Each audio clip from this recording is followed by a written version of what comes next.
this year. But by and large, most of the neighborhoods, they're continuing to increase in value. So that's why that statement is made. The best time to buy was yesterday. Today is the second best time. But as you mentioned, I do have more insight for the individual as far as when, because you do want to have certain things in place to make it a comfortable purchase for yourself. You don't want to start into this journey without having a couple, having your ducks in order, I guess is the phrase. Right. But it's not ducks in a row. Ducks in a row, that's what it is. But it's not as extreme as some people think. Like there's this misconception that you have to have 20% down.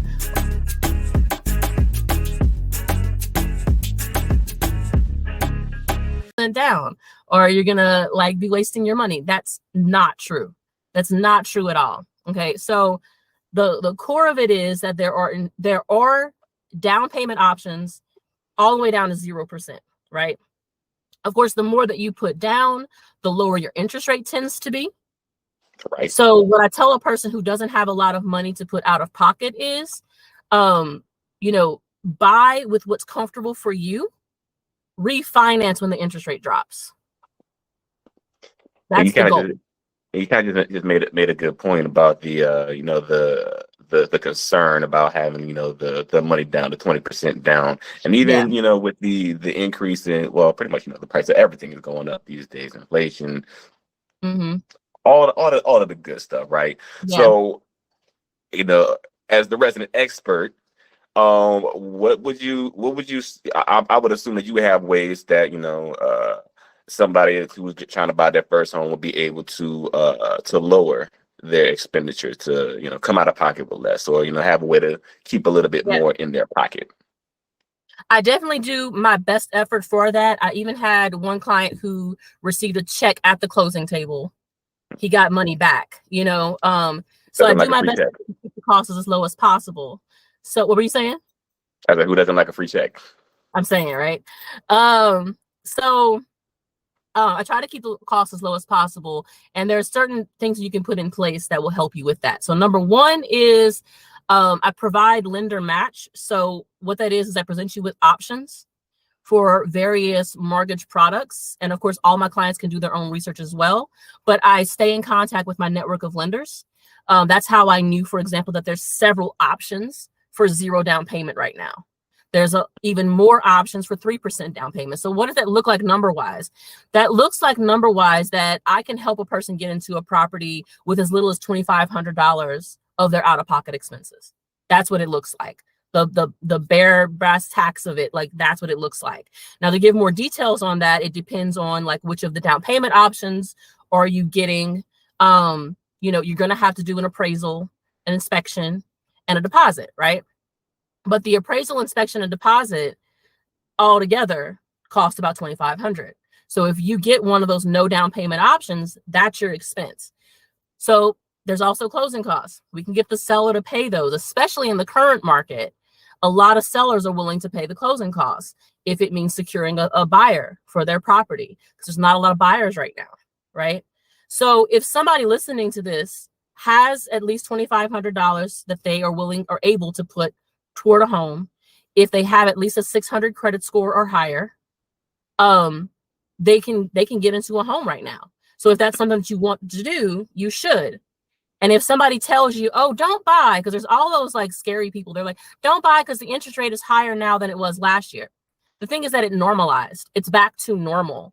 And to put it into a concept that I think it made it more understandable to me is rent is essentially 100% interest. Yeah. Everything you're paying. Everything is interest, right? So if you're getting even a 7% interest rate right now, which there's situations where you can get it knocked down, that's 93% that's going into your equity, as opposed to 100% going to someone else's equity. That, put it into context. So the answer to it is, when should you buy? Is when are you tired of paying 100% interest? When do you have at least that minimum, that 2,500, right? Any investment that you get into, you want to look at what the cost that you're putting in the output that you're receiving. Like if we assess that. So if I use myself as an example, so when I bought my first property, I put $2,700 out of pocket, right? Okay. So when I did my research, I was like, okay, this is what I'm buying. These are the repair needs that it's likely to need because you get your inspections in the next so many years, you know. And I was like, okay, so I know how much I would have to put into this property. What is the property value doing in that neighborhood? Okay, so I looked at before the day that I was going to buy it. Is the property value trending in a way that makes sense for my bottom line? And it did. I knew that it was going to based on the evidence, right? I looked at the facts, the numbers. That neighborhood was continually going up consistently at a steady rate. So just now looking at hindsight, I was correct. The property accrued $100,000 in value in 3 years. So I put 2,700. What happened? That's more than a little bit. More than a little bit, right? Yeah. I mean, you know, and people will say, is that average? I'm not going to say that that's an average increase. I was very intentional with where I was buying, but the tendency is to see increase in 3 years, right? So I put in 2,700.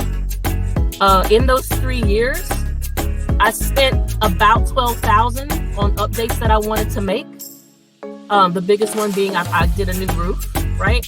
So even taking all that into consideration, I put in about $14,700, about $15,000. I have gained $85,000 in value, in excess of that, right? That's what I mean about it. So before you make the purchase, if you want to be really, really wise about it, I can provide a market trend report for that area that you're shopping in so that you can make sure, okay, if I buy this, is this likely to increase in value? Like I can never guarantee that how much it's going to gain, but I can tell you what the trend has been, right? And the same thing goes for a stock. If you're choosing, you know, a particular company's stock, before you buy it, you might want to look at the trends, right? Like what has it been doing? What is the company's habit? Same thing with real estate. You know, I don't think a lot of real estate agents do this, but I like to do this for my clients because I want them to know if I'm putting down $5,000 on this property and that's everything I have saved, I need this property to do something for me.